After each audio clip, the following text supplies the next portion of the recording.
What's going on, gamers? Chongo here, and today I've got a review of Borderlands 2 for the PC for you guys, so let's get into it. Now, the opening sequence for Borderlands 2 is pretty much one of the best I've seen in a long time. It's done very well, and just watching it, you'll just be astounded at how awesome it is, and yeah, it pretty much sets you up for what to expect throughout Borderlands 2. So if you have no idea what Borderlands is, it's a game developed by Gearbox Software, and it's a first-person shooter that has role-playing elements as well as being an open-world game. Now, once you've watched the opening sequence in the game, you get a choice between 4 characters, and these are the Gunzerker, who pretty much is a tank sort of guy, and he can dual-wield any combination of weapons, so if he wants, he can have 2 assault rifles or anything like that. The next character is the Commando, and he's pretty much just the ordinary assault class. And then there's the Siren, and then there's Zero. Now, each different class has their own special abilities. Like, for example, I play as Zero, and this allows me to use a skill called Deception.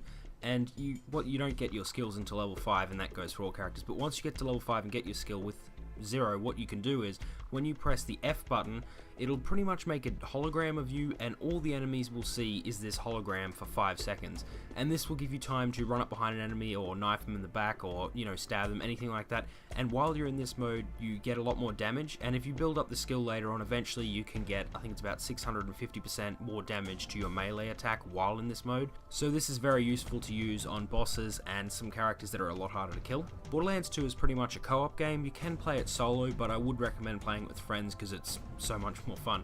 But you don't really need to play with the 4 full characters. For example, I've been playing it just with one other friend and the 2 of us, and we've been able to go through it fine. So yeah, you don't really need a full party of 4 to play it. However, just remember, if there's only 2 of you, the other 2 characters don't actually exist in your storyline. You'll never see them, and they're like not NPCs that follow you around or anything like that. Now, one of the big aspects of Borderlands 1 and 2 is the loot drops. So pretty much there are so many chests and everything that you can open in this game, and most of them will give you weapons and all that kind of stuff. And like, if you do a really hard area and jump up to a place, there'll be like all these weapons, and it's really intense how many weapons are actually in this game.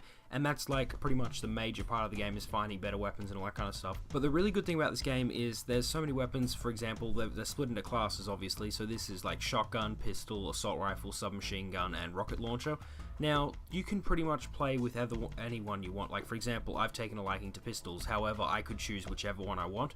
So I sort of like the aspect that you're not sort of stuck on a certain one for each class, how you can sort of choose whatever you want to use. Now, the characters from Borderlands 1 are not playable in Borderlands 2, however, they do return as NPCs, and I actually like this. It works out really well, and it's a really awesome moment when you go, wait, who's that guy? And then you realize that he was from the first game.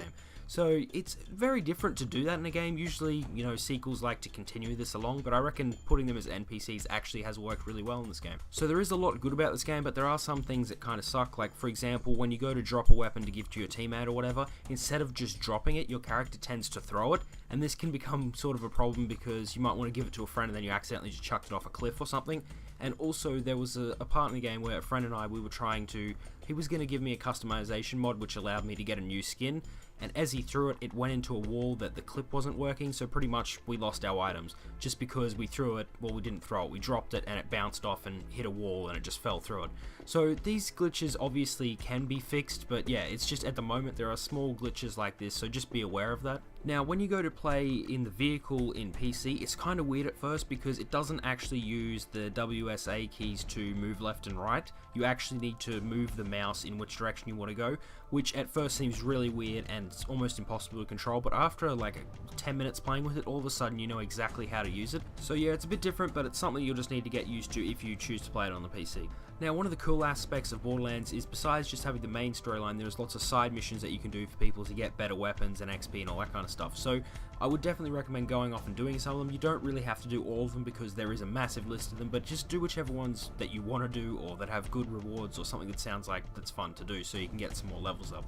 Now, the max level in Borderlands is level 50, but they could do what they did for Borderlands 1 and release DLC to up that a bit. Now, I have currently played this game for about 10 hours, and I feel like I haven't even really scratched the surface of the game, so it's definitely a game that's going to last you a while, and something that you might want to go through and have multiple playthroughs with on different characters. So anyway, this sort of brings me to the end of my review. If you like a game where you got to go through levels and fight harder enemies with your friends and all that kind of stuff, this is definitely a game for you. If you liked the video, give it a like, and if you've got any comments on Borderlands 2, put them below, and if you want to see more videos like this, subscribe. I'll see you guys next time.